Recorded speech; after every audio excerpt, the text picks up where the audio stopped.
A few weeks ago, while flying at night, my engine developed a serious vibration. At the time, I was doing touch and goes in the pattern and was about 1,000 feet above the runway. If you're going to have an engine problem at night, this is the place to have it. The problem first occurred when I reduced throttle on downwind. And this is material because, as I would soon discover, the vibration only happened at a certain RPM. Here, have a listen.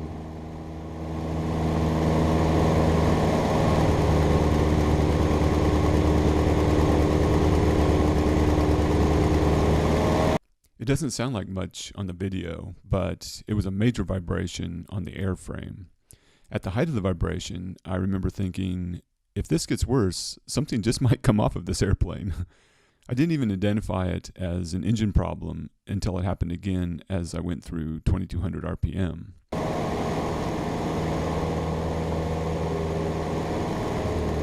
Okay, something's wrong. There's a vibration. Is the camera getting this? There's a vibration in this plane. And flaps are up. Something's seriously wrong.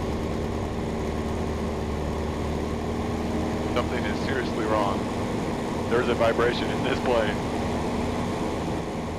At this point, not knowing what was wrong, I immediately set up for a power-off landing. I made sure that I was always within gliding distance of the runway and not so fast or high I couldn't get stopped before the end of the runway, as I wasn't sure the plane was capable of a go-around. Gas undercarriage mixture prop carbine.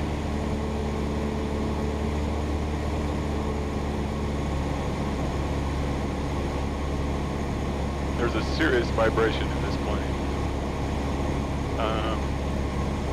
Not quite sure.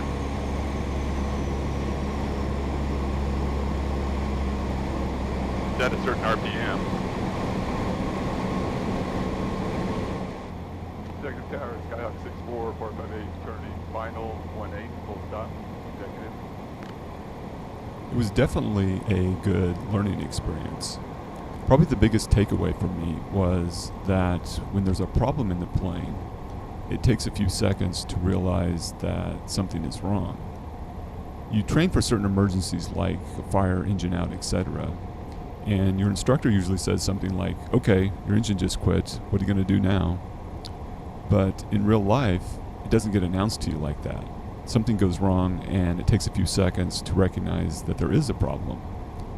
In this video, I went back and looked, and it took me 5 seconds to realize something was wrong. I'm going to use this going forward. If, for example, I'm practicing engine out on takeoff, I'm going to wait 5 seconds after pulling the power before I react.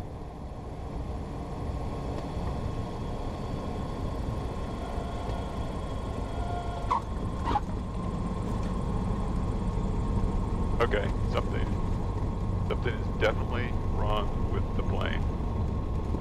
There was a serious vibration back there.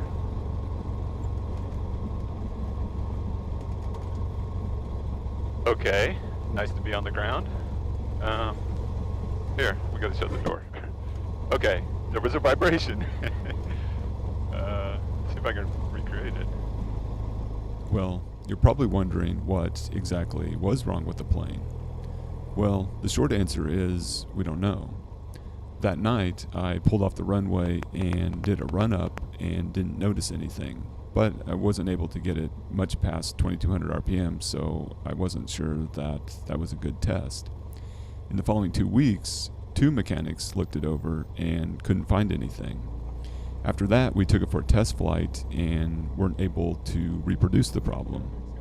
Our best guess is that the vibration was caused by carbon deposits on the valves that eventually burned off.